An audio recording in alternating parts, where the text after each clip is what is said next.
I feel like we're starting to get there where people take creators seriously to that level where they're like, wow, you really are that intentional. Like there's a storytelling level, there's a layer of depth there.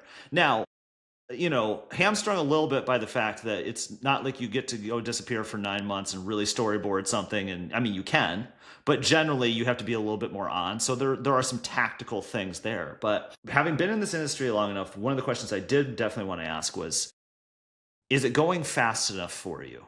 Is the growth and the change happening fast enough for you, which is a counter to the thing you asserted? But then, in that, then are creators getting respected as that level of artist fast enough for you as well? Great question. Um, it is starting to move at the pace that we would like it to, but there's obviously always room to grow. The race is never over. Um, How do we Title of name the the pod? episode. Yeah, There look you at that, go. same page. Um, it, Respect, not quite yet. They Brands understand the need, they understand the impact for the most part, but the co-creation element of it, the ability to cede control to the creator to make the content is always a work in progress. The Of way course. we treat our creators, always a work in progress. Paying them on time, favorable terms, understanding the process. Like, don't just write a prescriptive brief and put it in front of a creator and expect them to send you something that's going to be remotely as good as the content that they know how to make on their own. Um, and then the creators themselves, I think they're starting to get wiser about the businesses they have to build For and the sure. professionalism that they need to bring to the table. What does their quote unquote media kit look like? What are their underlying metrics? Why are they valuable to the brand leader? It's a cycle.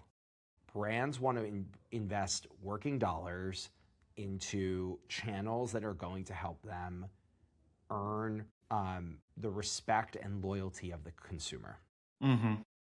Creators want to be taken seriously as businesses and treated with a respect and a co-creation relationship. They need to provide, provide the information that is going to help make that investment more palatable for a brand marketer. Um, it's a deeply human relationship. Um, and I think the best relationships are not ones that are forged in speed.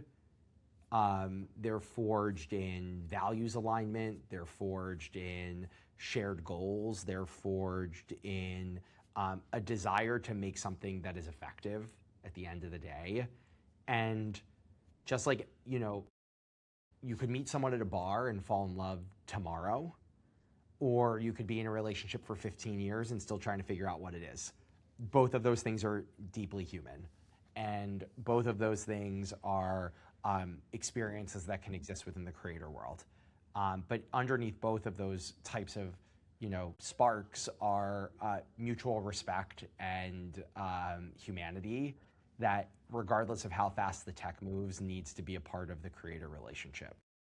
100%. It's evolved. It's like, I don't want to spend too much time on it. Like, we've changed from like asking a Grace Helbig to stop doing what you're doing and just go make a show in a cookie cutter mold that we need you to make, even though we saw you be successful in one place.